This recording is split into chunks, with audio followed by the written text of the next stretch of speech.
Tammy, it was believed at the time the stress of being on a furlough with the addition of a nagging toothache were the main reasons for Robert Henry taking his life. But his suicide note tells an entirely different story. When you hear the term split second, you might think, I got a second or two. But for these police officers, they have 2/100th of a second or something as quick as that. After months of going back and forth with the state, Alan Cash has accepted a plea deal of life in prison without parole. Early this morning, Judge John Galuzzo read all 9 counts of the charges that Cash was being charged with.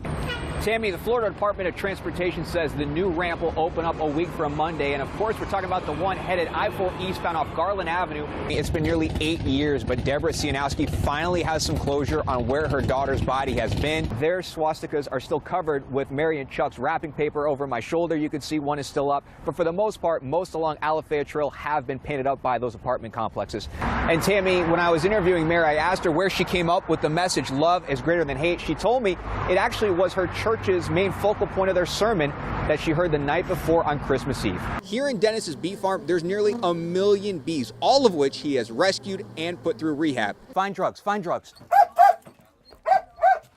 Drugs have been found and he gets rewarded. CHS has 10 dependency programs across the state of Florida, but right now only 4 are using Case AIM. Seminole County is part of their Central Florida program, and the other 3 are Lakeland, Miami, and Panama City. The hope is to get Case AIM statewide as quickly as possible. In the studio tonight, Asher Wildman, Spectrum News 13.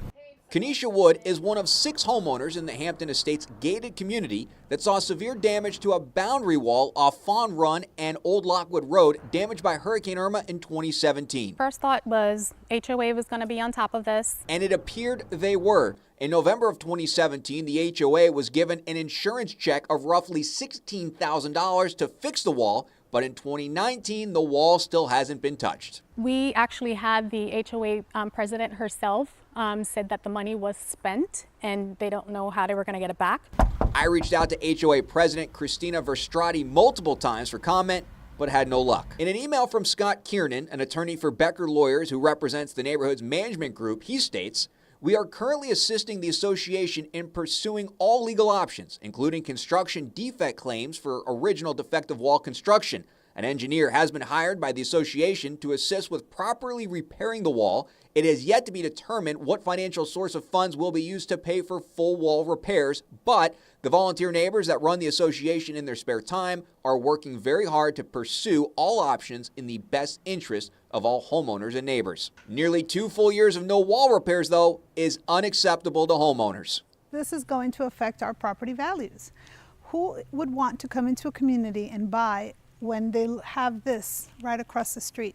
You could see the tarps that are still there. This has been 1.5 years since this wall came down.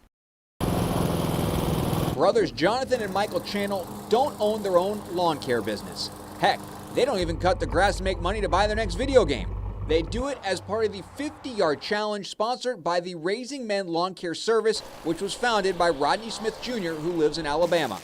The 50-yard challenge is where you help elderly, disabled, single moms and veterans that can't mow their lawn.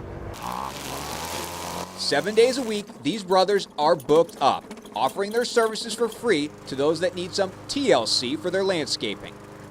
It's been fun because we get to spend time together and help other people. In 2015, Smith was driving home when he saw an elderly man in his town of Huntsville, Alabama, struggle to mow his yard. He then finished cutting the yard for him, and from that experience, he created the 50-yard challenge and thought kids would be the ideal candidates to participate. It just made sense. You know, a lot of kids, I realized, they're inside playing video games, so I wanted to encourage them to get out and make a difference in their community. And what better way to do it than do our 50-yard challenge. Right now, the Channels are the only kids in Central Florida participating in the challenge. According to Smith, he has participants in 46 states as well as overseas in England, Australia, and north of the border in Canada. As for the Channels, today the work is in Sanford for yard number 44. I want to help people around the community. Some people need it, and we like helping. In Sanford, Asher Wildman, Spectrum, News 13.